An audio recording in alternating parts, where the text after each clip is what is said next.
I mean, this conflict is terrible, and I've been educating myself on the nuances of the Middle East by watching a constant stream of atrocities on X for about 8 hours a day. Jesus. Well, I guess I don't have to. I'm not in politics or a journalist or anything. That is a corpse. This is the worst one I've seen on X. Actually, this is rotten.com.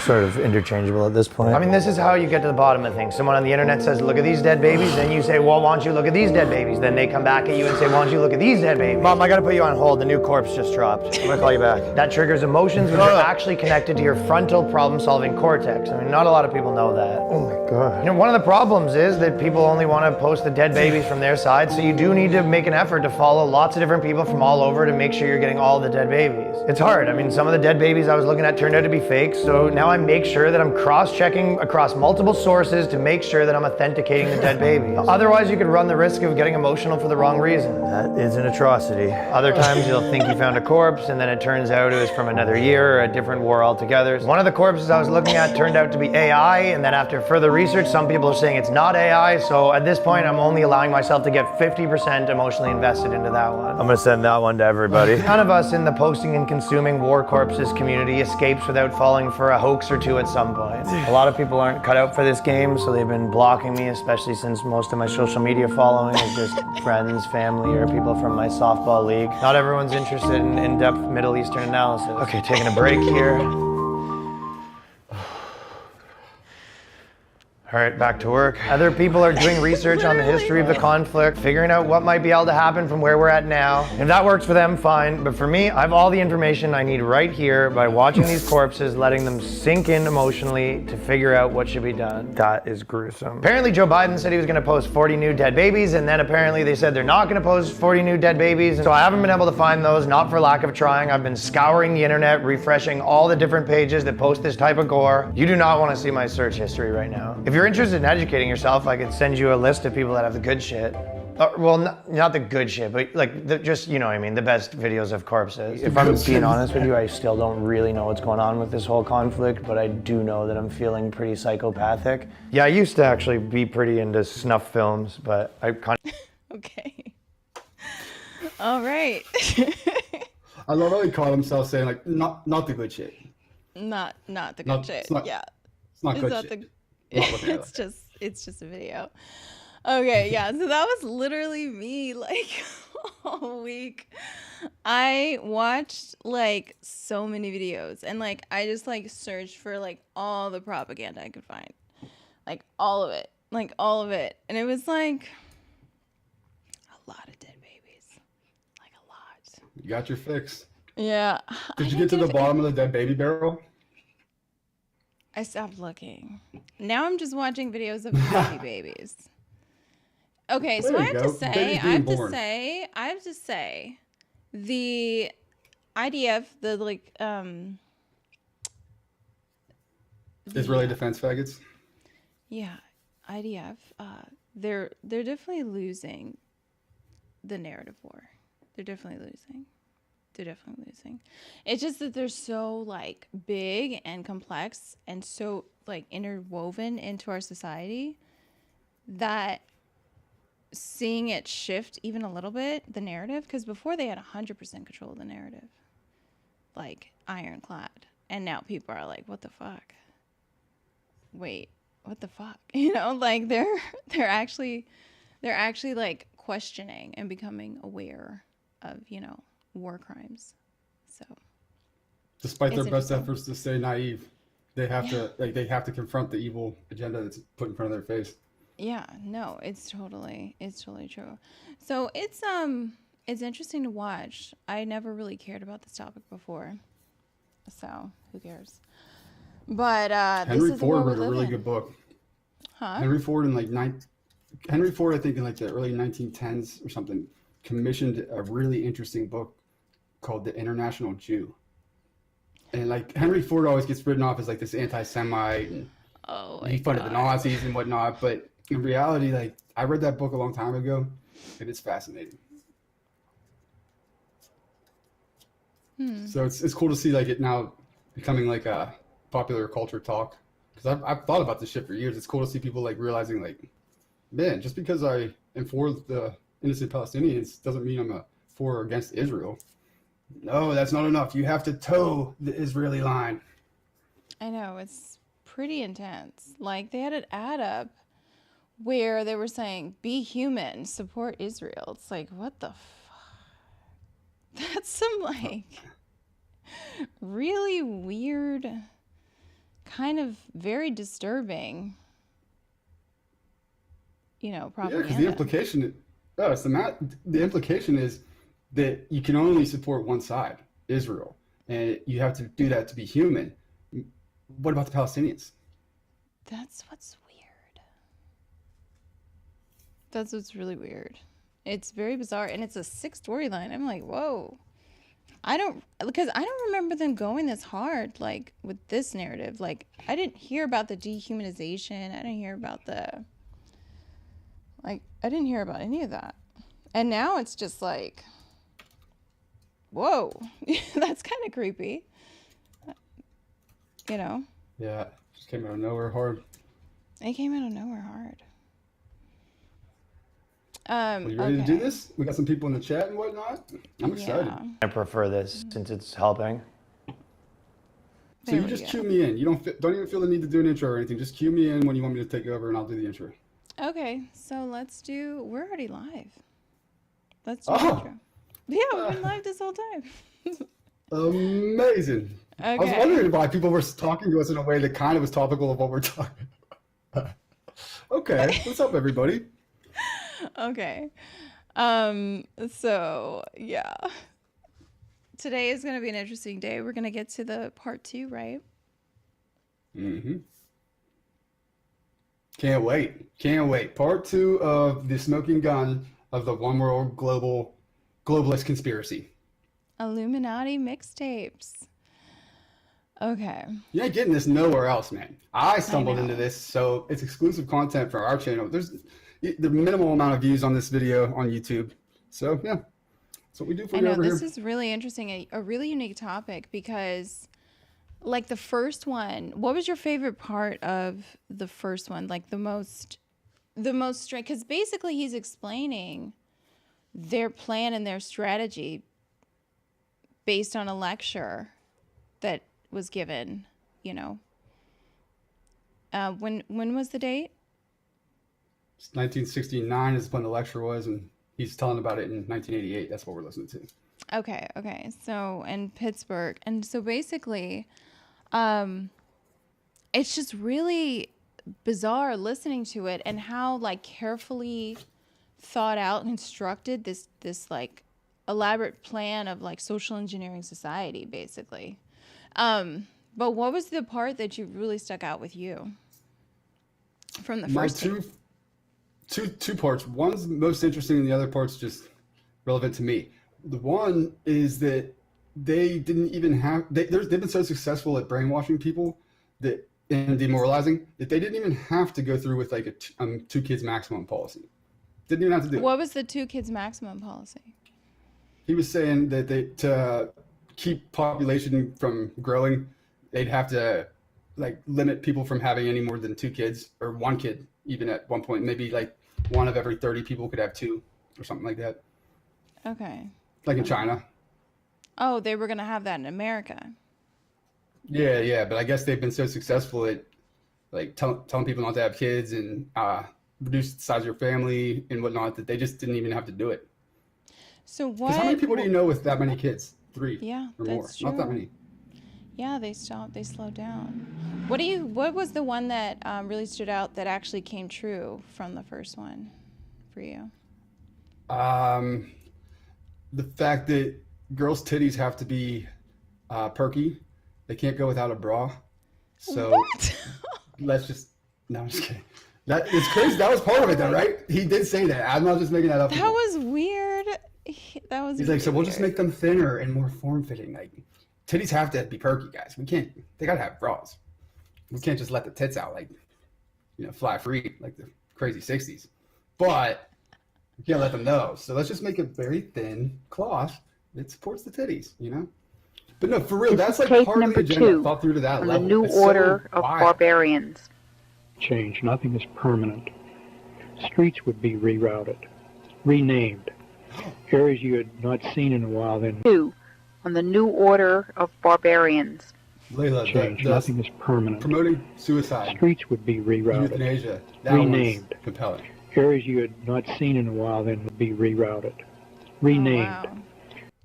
So basically, okay, that sounds really intense. For me, the one that really stood out was the clothing, like how he was describing the clothing, and also how you add the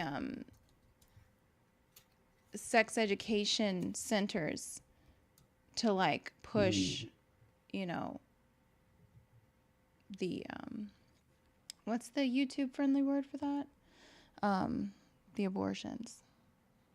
The unaliving of the yet to be born children. Yeah, the preborn, the unaliving of the preborn. Yeah, the unaliving of the preborn narrative was super creepy, and how basically if a parent originally didn't support that, once their child became with child, they would then be forced to support that.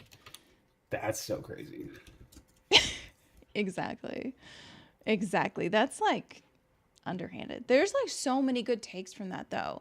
The one about the exercising clothes, how they would see as they change the diet and manipulate the diet, people would have an uptick in like fashionable leisure wear and there's going to be people wearing athletic wear, and that would become a trend. I thought that was really interesting because that's something you can actually track. Like they need like metrics. They need visible things. That's why they do the flag thing all the time, because they need something to say, hey, that's a clear indication. That's why they did the mask thing. You know, hey, we can like visually see how many people support our narrative based on what they're doing. You know what I mean? Yeah, I know exactly what you mean. I think Tito's relating with us in the chat too. She said, too late, I already have 7 kids. Good for you. And she's saying, I can rock a tank top. Mine are nice and perky. Oh my God. Okay. Good to know, I guess. Culture. Yeah. Good to know, I guess.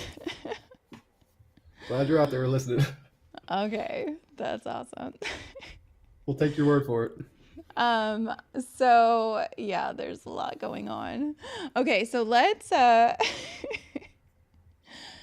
the New World Order agenda is perky titties. I thought finally something New World Order and I have in common that we can get behind. That is hilarious. We all know they're gay though. They don't even like perky things. Klaus Schwab is a booty boy, booty bandit. He is We a know booty it. bandit. We know he is a booty bandit. We You see ever it. seen the pictures of him on the beach in his like ridiculous, if you want to call it a bikini? Traumatizing. You seen I that, hate right? the internet. I hate the internet for that. That's a terrible image. That's a terrible image. Okay, so let's get into the mixtape and start getting back into it. Part two. Areas you had not seen in a while then would. This is tape number 2 on the new order of barbarians. Change. Nothing is permanent.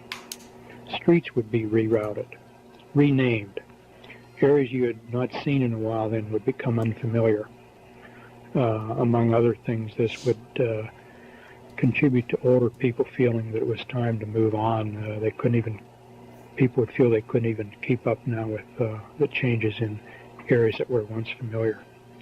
Vacant buildings would be left to stand empty and to deteriorate, and streets would be allowed to deteriorate in certain localities.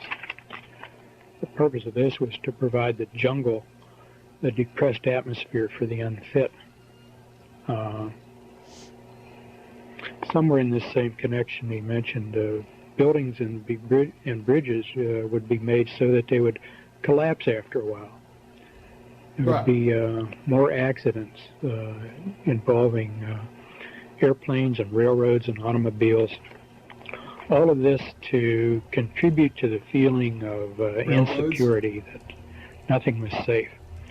Not too long after this presentation, and I think one or two even before, in the area where I live, we had some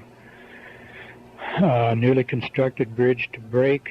another newly constructed bridge defect discovered before it broke. And I remember of reading just scattered incidents around the country where shopping malls would fall in right where they were filled with shoppers. And I remember that one of the shopping malls in our area, first building I'd ever been in where you could feel this vibration throughout the entire building when there were a lot of people in there. And I remember wondering at that time whether this shopping mall was one of the buildings he was talking about. Talking to construction people and architects about it, they'd say, "Oh no, that's good. Building vibrate like that. That means it's flexible and not rigid." Well, maybe so. We'll wait and see. Other areas, though, would be well maintained. Not every part of the city would be. Okay, that's interesting how he brought that up. So he was explaining how he noticed it, but we know we've seen an acceleration of collapsing infrastructure.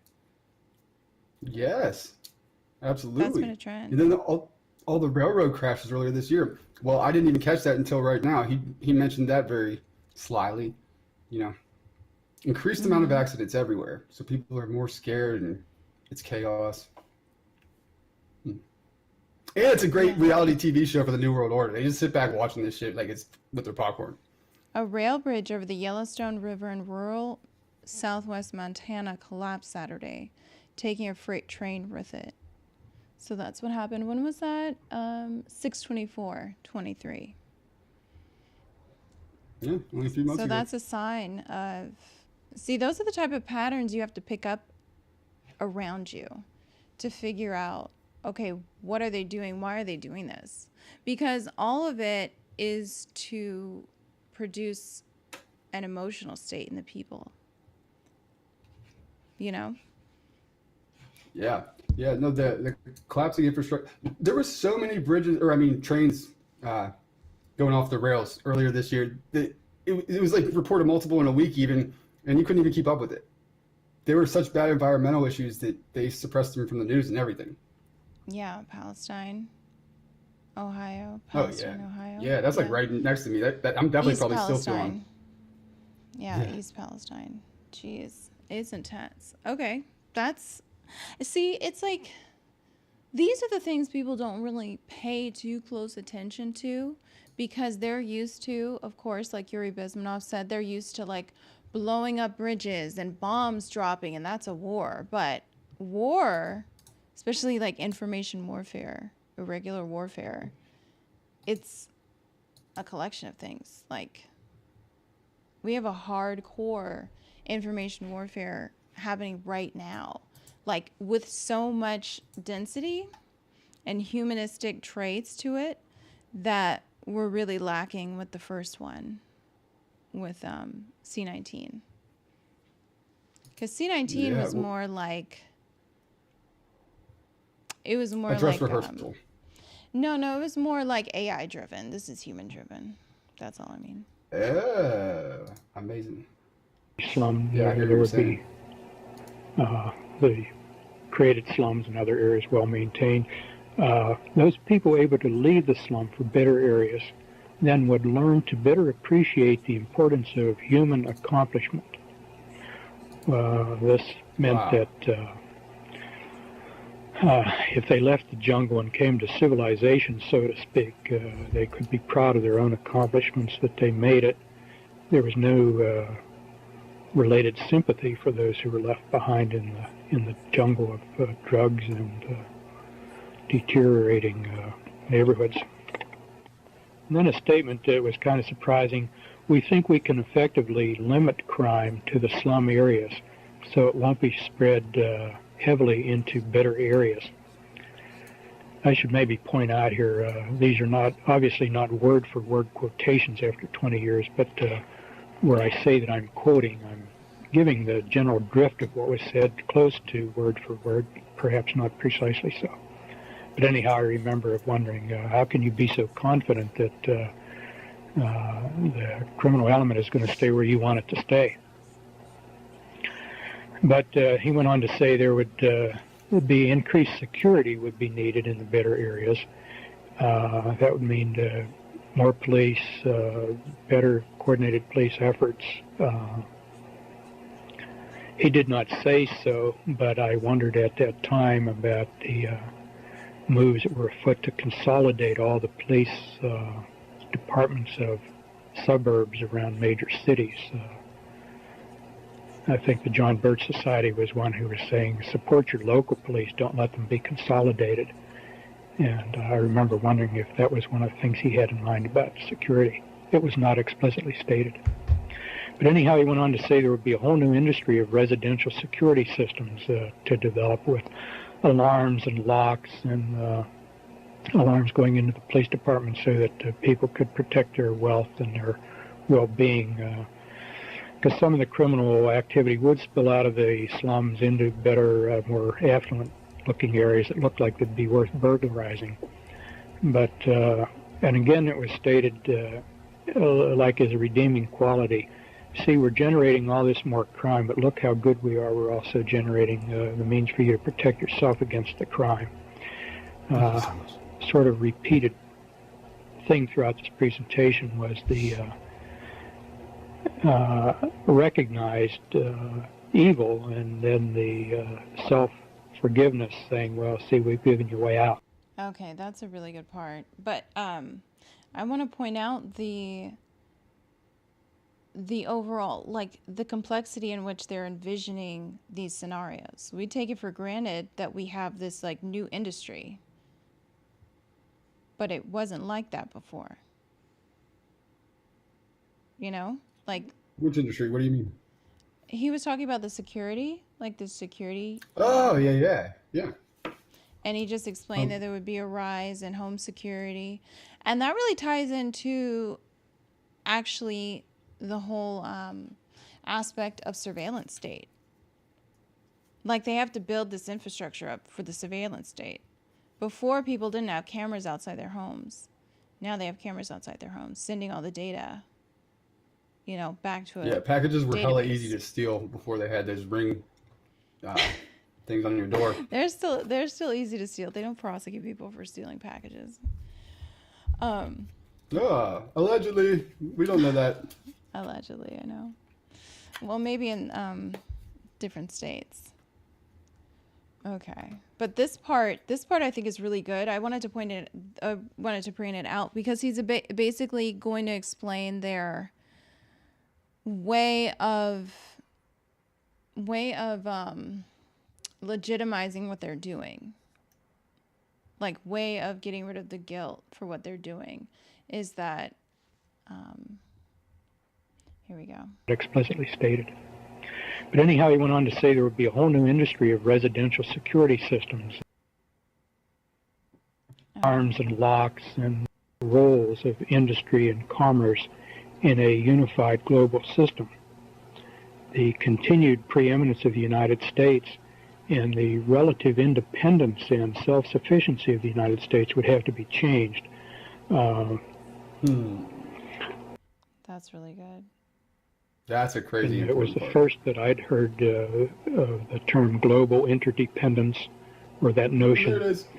The stated plan was that different parts of the world would be assigned different roles of industry and commerce in a unified global system. The continued preeminence of the United States and the relative independence and self-sufficiency of the United States would have to be changed. This was one of the several times where he said, in order to create a new structure, you first have to tear down the old. And American industry was one example of that. Our system would have to be curtailed in order to give other countries a chance to build their industries, because otherwise they would not be able to compete against the United States. And this was especially true of our heavy industries that would be cut back while the same industries were being developed in other countries, notably Japan. And at this point there was some discussion of steel, and particularly automobiles. I remember saying that automobiles would be imported from Japan on a equal footing with our own domestically produced automobiles, but the Japanese product would be better. Things would be made so they would break and fall apart. That is in the United States. So that people would tend to prefer the imported variety, and this would give a bit of a boost to foreign competitors.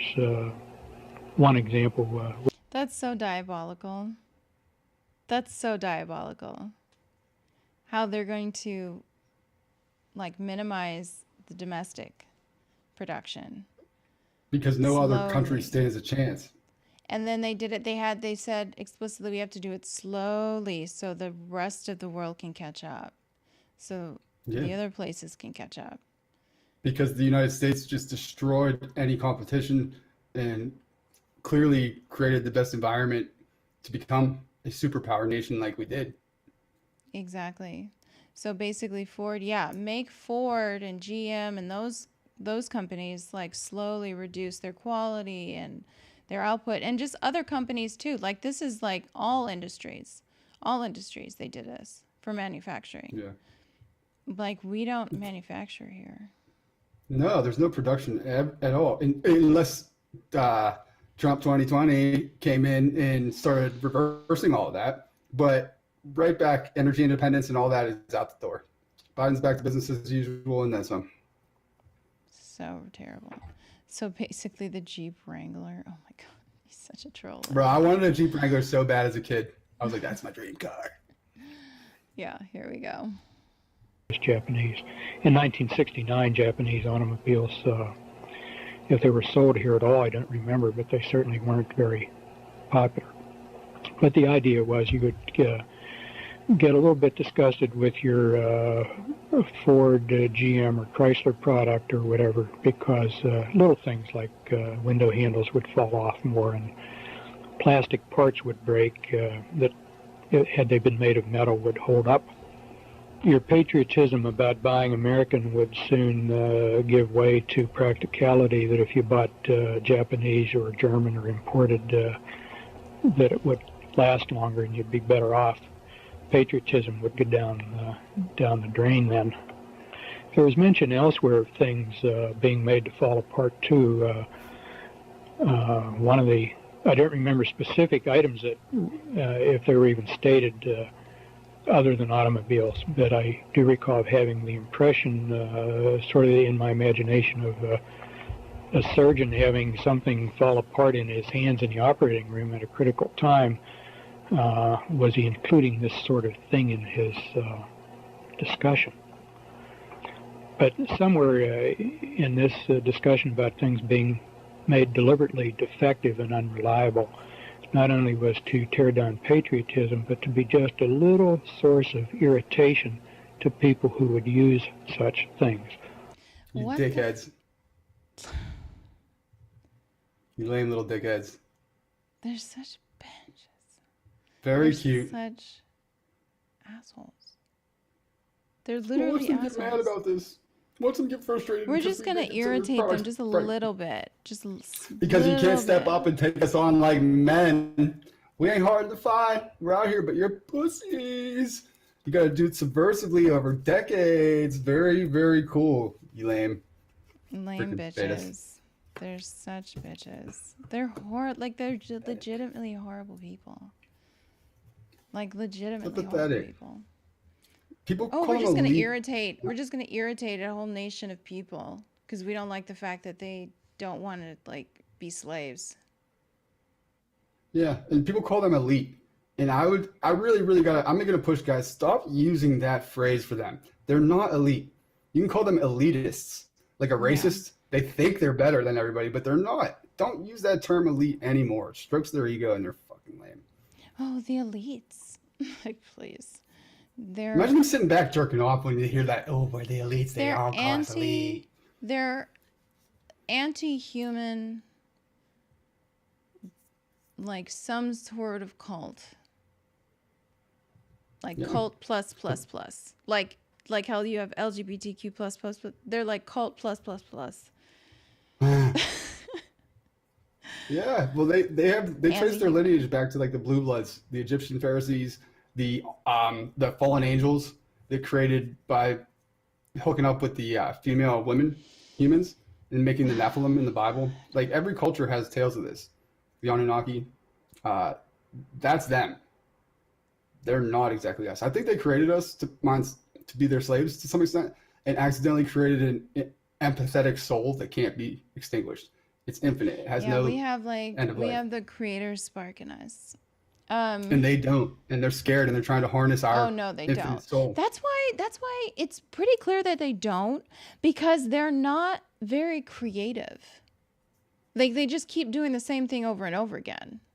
Like it's literally the game plan over and over. Put this flag in your thing, get upset, want people to die, like blah, blah, blah, get aggravated. People are talking shit creative. about my camera quality in the chat. Hey, Layla's the looks here anyways, guys. What are we kidding? My camera doesn't have to be great. All right? I'm not here to be visual for you. The Sean. blacklist saber. The blacklist saber. Oh, the Buick. Sabres were all right. No, the Buick LeSabre. Yeah, they were all It's right. such a shitty car. As a kid, I was like, I could see an old man with not a lot of money driving that thing around, looking good. The Buick. The Pontiac the, Aztec. Like, they just really bitched out. The LeBarons. Hey, Anybody what's up, remember Sean? the LeBarons? LeBarons? Yeah, that was you out of focus. Okay, so I tried to use my computer so I could keep up with the chat on my phone. Yeah, I'll work it out for next week. All right, guys. He's gonna I didn't have know that I like was so beautiful that you needed to see 4K. me. 4K. He's gonna have like 4K, and you're gonna be like, dude. They're gonna be like, oh, this is why you had the blurry. We don't want those details. You have like the Asian glam doll filter where you're all like perfectly smooth and like like a K-pop. Like all your chin is like incredibly pointy, and you're like, that's all you have to do. Okay. Again, the idea that you not feel terribly secure, promoting the notion that the world isn't a terribly reliable place. The United States was to be kept strong in information, communications, high technology, education, and agriculture. The United States was seen as continuing to be sort of the keystone of this global system, but heavy industry would be transported out. One of the comments made about heavy industry was we had had enough environmental damage from smokestacks and industrial waste, and some of the other people could put up with that for a while. This, again, was supposed to be a redeeming quality for Americans to accept. You took away our industry, but you saved our environment. So we really didn't lose anything. And along this line, there were talks, there was then discussion about people losing their jobs as a result of industry and opportunities for retraining, and particularly population shifts would be brought about.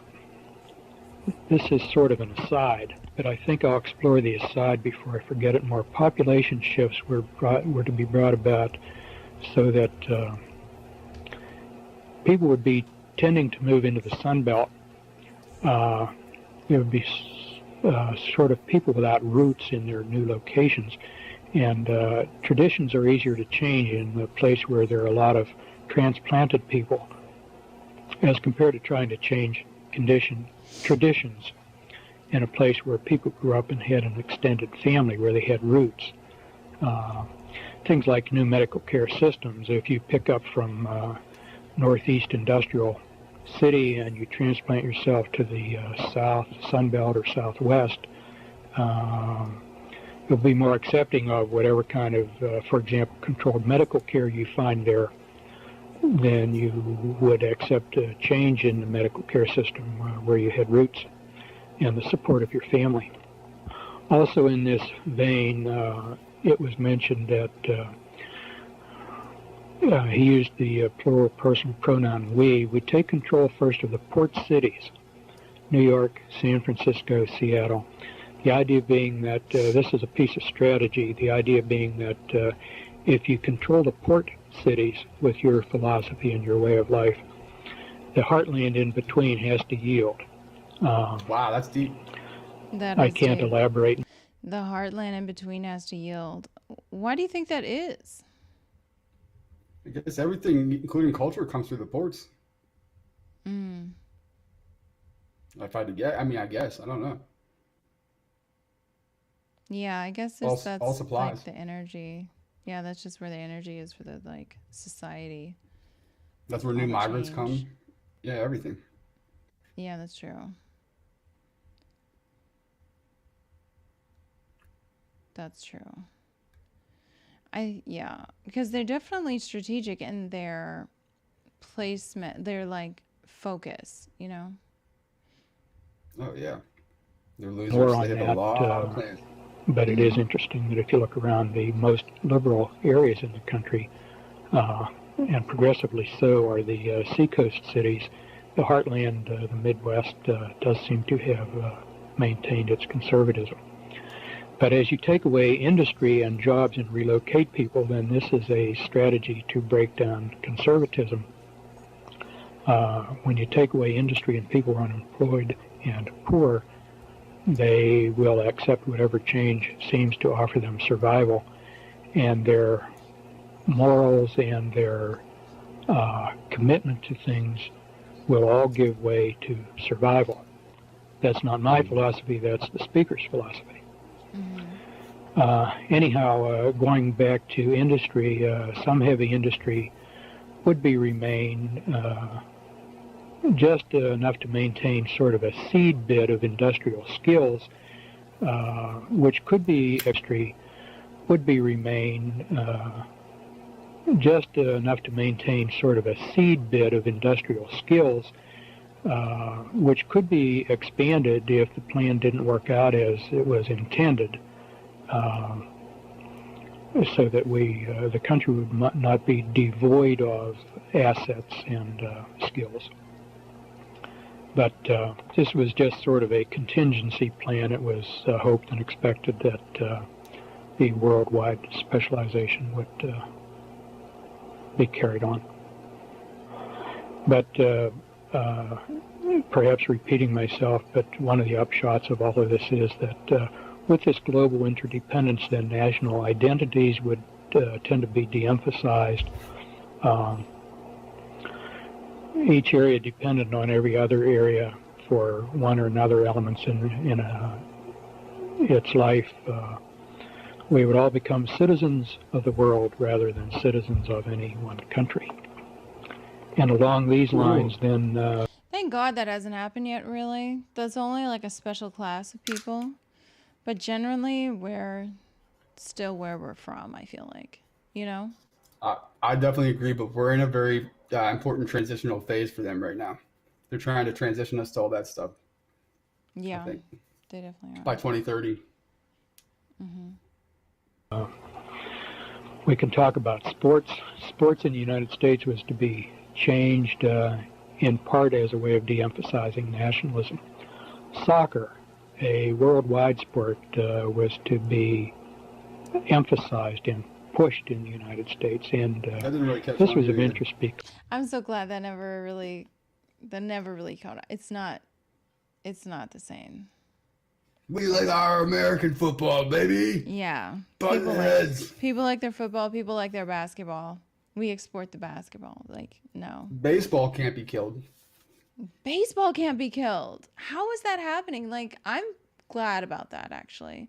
I don't personally like baseball, but that's like such an American staple. Yeah. You know? It's the first time in a while I've been grateful for baseball.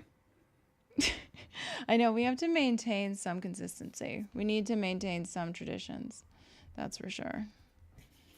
because in this area the game of soccer was virtually unknown at that time. I had a few friends who attended an elementary school other than the one I attended where they played soccer at their school, and they were a real novelty. This was back in the 50s.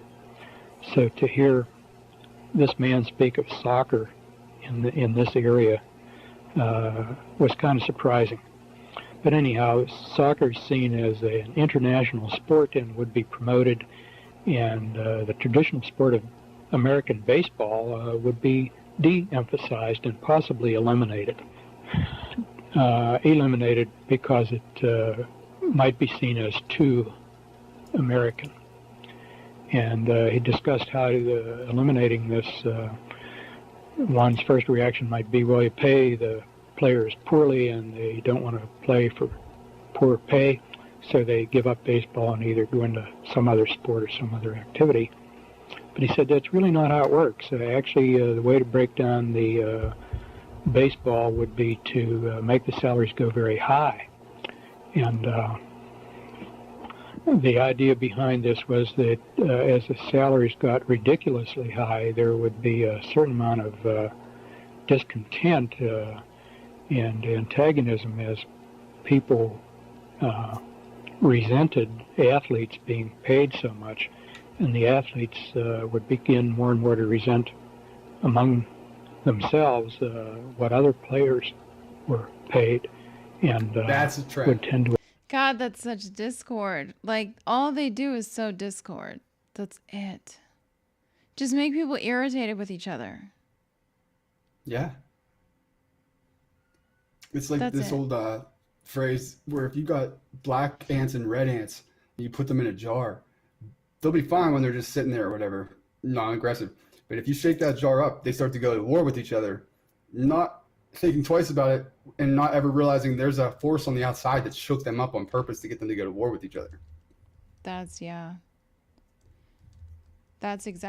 perfect analogy to what's happening and their overall plan and strategy. So immediately that will tell us wherever we see unnecessary division and strife and chaos, that's not like normal or necessary or even rational. That's just purposely intended to just have this discord. That's why we had all the queers and the conservatives just fighting with each other. Yeah, thesis plus antithesis equals synthesis. So just two seemingly opposite things, the queers and the conservatives, black and white people, Republican, Democrat, women, men, you crash them together and they synthesize. That's called Hegelian dialectic, and it's older than Marx. It's older than the 1700s, I think. Exactly. Maybe older than this country. Exactly. They just do it over and over and over again. Abandon the sport, and these high salaries then also could break the owners and alienate the fans. And then the fans would support soccer, and the baseball fields could be used as soccer fields. Wasn't said definitely this would have to happen, but if the international flavor didn't come around rapidly enough, this could be done. There was some comment along the same lines about football, although I seem to recall he said football would be harder to dismantle because it was so widely in the colleges as well as the professional leagues, and it would be harder to tear down. And there was something also about the violence in football that met a psychological need that was perceived, and people have a need for this vicarious violence, and so football for that reason might be left around to meet that vicarious need. Same thing too with hockey. Hockey had more of an international flavor and would be emphasized. There was some foreseeable international competition about hockey and particularly soccer. At that time, hockey was international between the United States and Canada.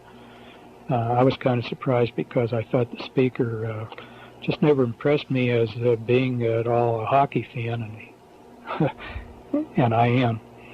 But and it turns out he was not. He just knew about the game and what it would do to this changing sports program. But in any event, soccer was to be the keystone of athletics because it's already a worldwide sport. It's South America and Europe and parts of Asia and the United States should get on the bandwagon.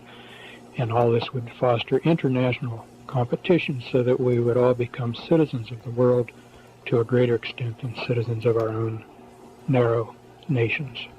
There was some discussion about hunting. Not surprisingly, hunting requires guns, and gun control is a big element in these plans. And I don't remember the details much, but the idea is that gun ownership is a privilege and not everybody should have guns, and hunting was an inadequate excuse for owning guns, and everybody should be restricted in gun ownership. The few privileged people who should be allowed to hunt could maybe rent or borrow a gun from official quarters rather than own their Rent or own. borrow. Come and get my guns. After all, everybody doesn't have a need for a gun, was the way it was put. Very important with sports was sports for girls. Athletics would be pushed for girls, and this was intended to replace dolls. Baby dolls would still be around, a few of them, but you would not see the That's sadistic. number and variety of dolls, and dolls would not be pushed because girls. And don't you love how the dolls that they like, I know you probably aren't paying attention to this, but you have like these dolls, these like brat dolls, and they all have the trafficked aesthetic. The like, I'm mean? human trafficked. Like, picture someone who is human trafficked. Like, if you could picture someone who is being human trafficked, that's the aesthetic. That's the Oh aesthetic. man, yeah, that makes total sense. That's what they're promoting to the kids. Yeah. Girls should not be thinking about babies and reproduction.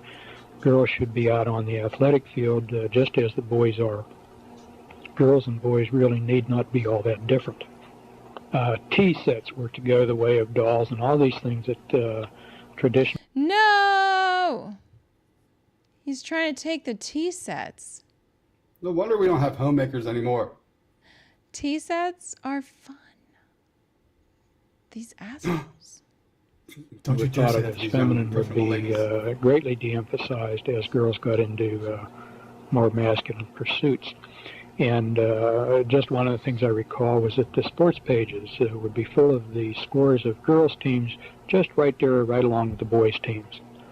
And that's recently begun to, after 20 years, recently begun to appear in our local papers. The girls' sports scores are right along with the boys' sports scores. So all of That was this common to practice our change whole the lifetime.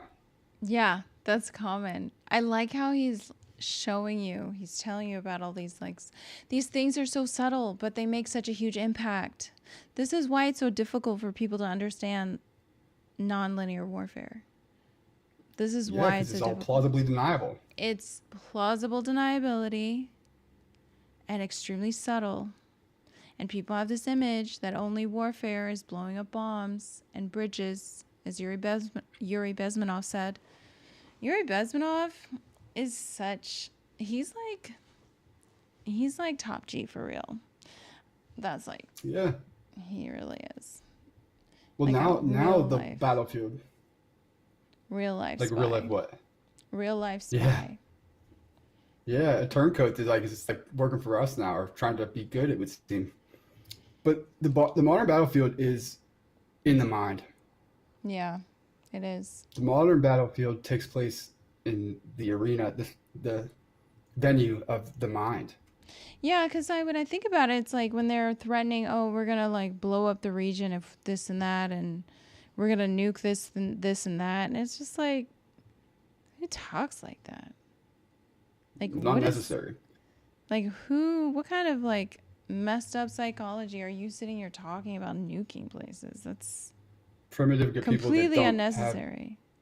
they don't get the game at this point. It's so unnecessary. It's beyond unnecessary. It's messy. So we don't have to do that, guys, when we have them literally doing our will for us by subverting their minds. Yeah. They don't have to do And it. there's They no can mess. just control us. Yeah. Yeah, control them and no mess. And best part, if we pull it off super successfully, we can have them convinced that they're not slaves working towards our ends, and that we're actually their advocates and allies.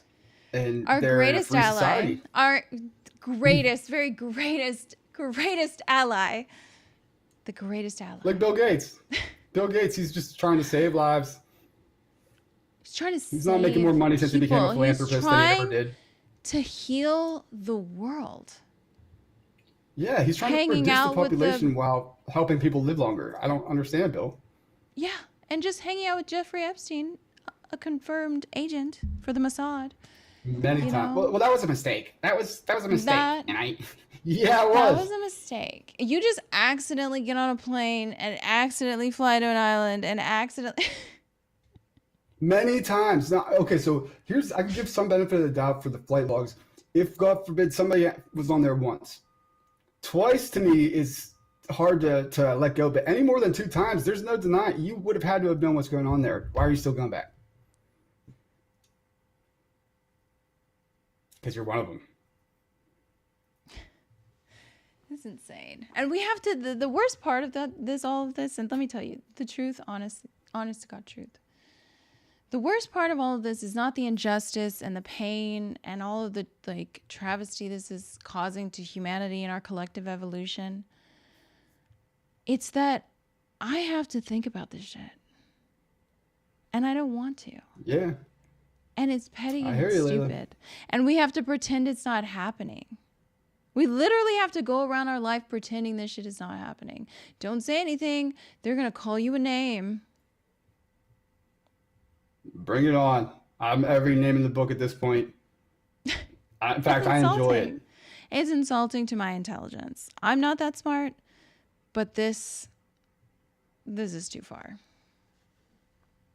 It's egregious. We need to not stand for it. And I know you don't, but we need people out there. We need to rally and do something, because it's just slowly and surely bringing us to boil until we're cooked, and we never even notice the temperature changes. We don't even realize we're in the pot. Exactly. Whole model of what a young girl should look to be while she's growing up. She should look to be an athlete rather than to look forward to being a mother. Entertainment, movies would gradually be made more explicit as regards sex and language. After all, sex and rough language are real, and why pretend that they are not? There would be pornographic movies in the theaters, on television, and VCRs were not around at that time, but it indicated that these cassettes would be available, and video cassette players would be available for use in the home, and pornographic movies would be available on these VCRs as well as in the neighborhood theater and on your television. It said something like you'll see people in the movies doing everything you can think of. Went on to say that, and all of this is to bring sex out in the open. That was another comment that was made several times, a term, sex out in the open. Violence would be made more graphic. This was intended to desensitize people to violence. So sex out in the open. If you know their main pillars, their tenets, depopulation, how can they be promoting sex out in the open with a depopulation as one of their core tenets? Well, it's because, as he explained in the first videos, they're doing their best to remove the implicit association of procreation with sex. They want people to feel and think of sex in a way that has nothing to do with procreation. And procreation, this is the crazy part that we've yet to quite see, but we're right on the cusp. Procreation to be able to occur without needing people to have sex. That sounds like such a conspiracy theory, but we're seeing it happen. Well, I've been on the record for 2 or 3 years now with these conspiracy theories, and they all keep coming true over time. So aghast at the sight of dead people or injured people. We don't need to have a genteel population paralyzed by what they might see. People would just learn to say, well, I don't want that to happen to me. This was... Okay, so I just have to reference that too, because what was the opening clip? What's about all the snuff on X? So basically you're watching that thinking, oh, I don't want that to happen to me. Yeah. That's really creepy. You're becoming like corrupted by it. Yeah, it's not okay. First statement suggesting that the plan includes numerous human casualties which the survivors would see. This particular aspect of the presentation came back in my memory very sharply a few years later when a movie about the Lone Ranger came out, and I took my very young son to see it. And early in the movie were some very violent scenes. The victim's shot in the forehead, and there was sort of a splat where the bullet entered his forehead and some blood. And I remember regretting that I took my son, and remember of feeling anger toward the doctor who spoke. Not that he made the movie, but he agreed to be part of this movement, and I was repelled by the movie, and it brought back this aspect of his presentation very sharply in my memory. As regards music, he made a rather straightforward. That's in every freaking film now. Like, it might not even get an R rating having that. Layla, are you muted? Or did I lose sound? Yeah, that's totally true. I was just agreeing with you. That's totally true. It's crazy to have a face to put to this sort of engineering of society. I can't believe. It makes total sense. I can't believe like he actually had like, oh, this person said this. A face to the such a credible person. Like, and he's credible too in the sense that he went his whole career. This is like basically a deathbed confession. His whole career as a medical doctor in Pittsburgh, which is one of the best medicals in the world. So it's not like he's some quack or crackpot. But think about like the influence of pornography on our children, our youth especially. Like, I can vividly remember the first time I ever saw it. And I was probably pre-puberty in like 4th grade, and seeing what could only be described as the opposite of love made to a girl on the screen. And I'm like, what the? Like, that can't be good for developing people. I don't think so. I don't think so. Can't be. Prepubescent? You don't even know sex yet. I know. Like, music will get worse. And in 1969, the rock music was getting more and more unpleasant. It was interesting that just his word, the way he expressed it, it would get worse, acknowledging that it was already bad. Lyrics would become more openly sexual.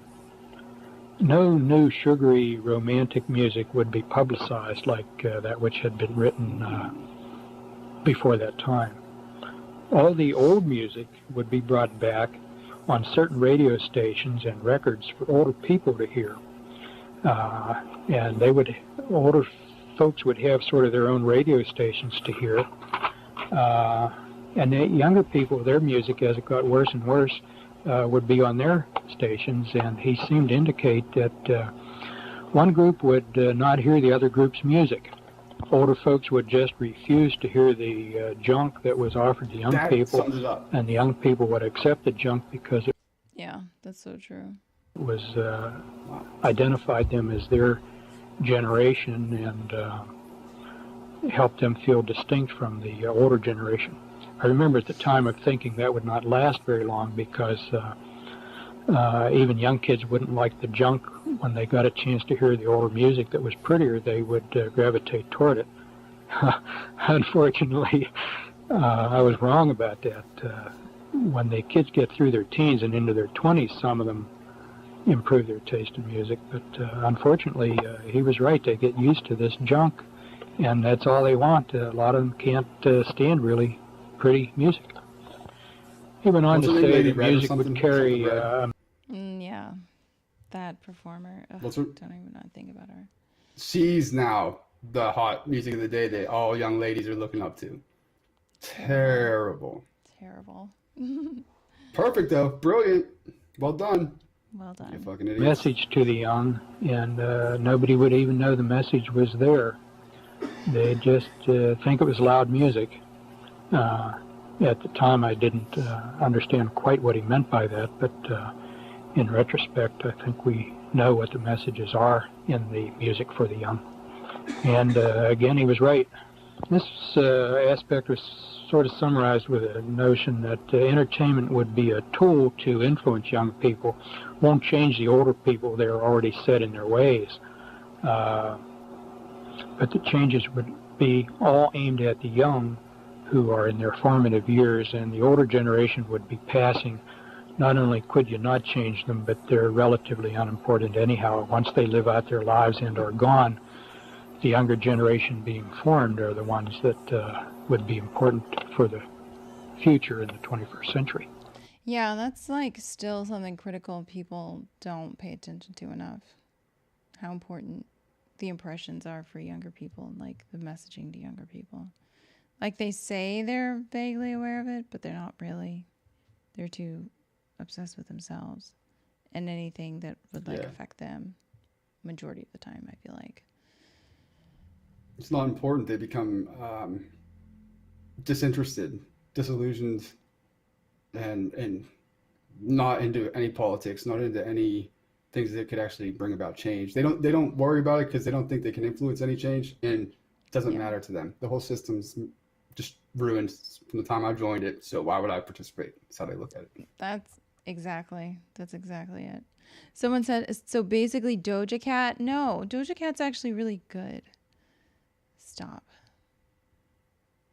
There's legitimately bad artists. He also indicated all the old movies would be brought back again, and I remember on hearing that, through my mind ran quickly the memories of a number of old movies that I wondered if they would be included, the ones that I thought I would like to see again. Along with bringing back old music and old movies for older people, there were other privileges that also would be accorded older folks. Free transportation, breaks on purchases, discounts, tax discounts, a number of privileges just because they were older. And this was stated to be sort of a reward for the generation which had grown up through the Depression and had survived the rigors of World War II. They had deserved it, and they were going to be rewarded with all these goodies. And the bringing back of the good old music and the good old movies was going to help ease them through their final years in comfort.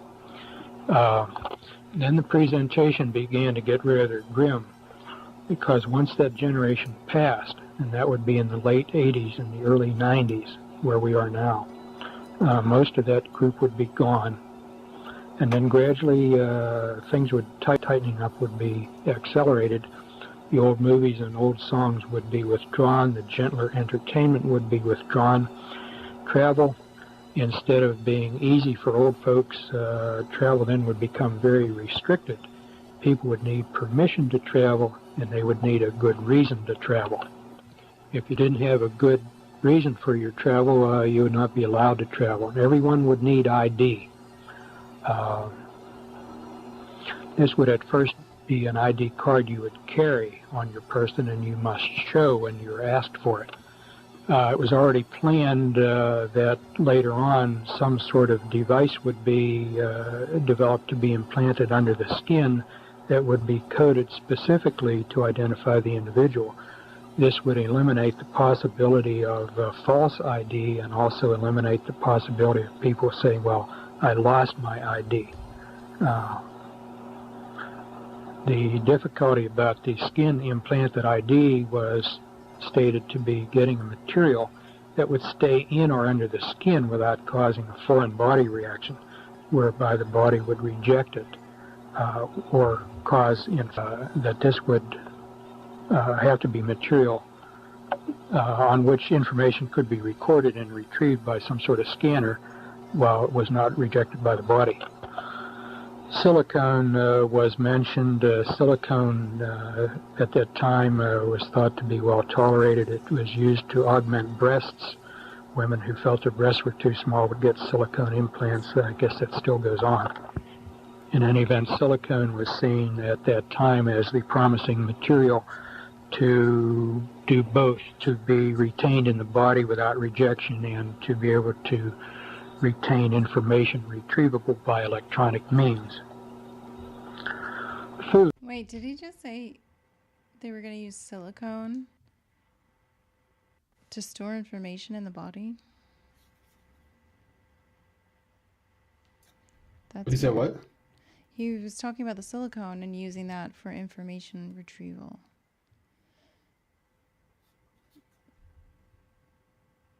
What retrieval? Food supply would come under would be outlawed. This would be done under some sort of pretext.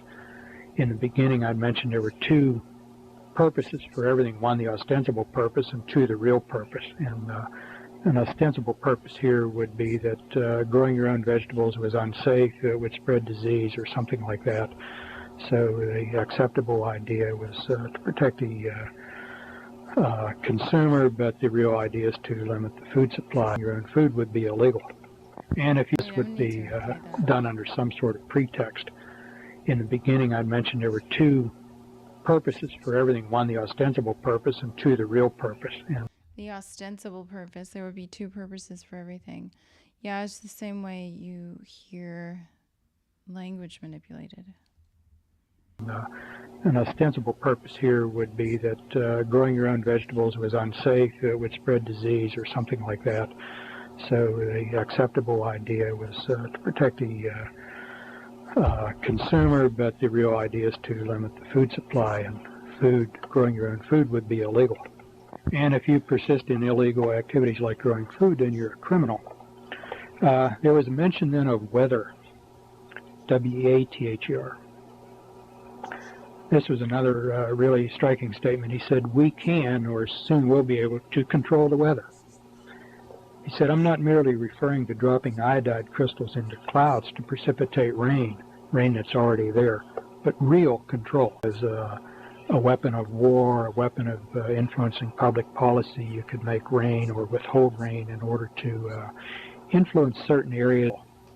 There were two Oh, weather modification. That's always fun.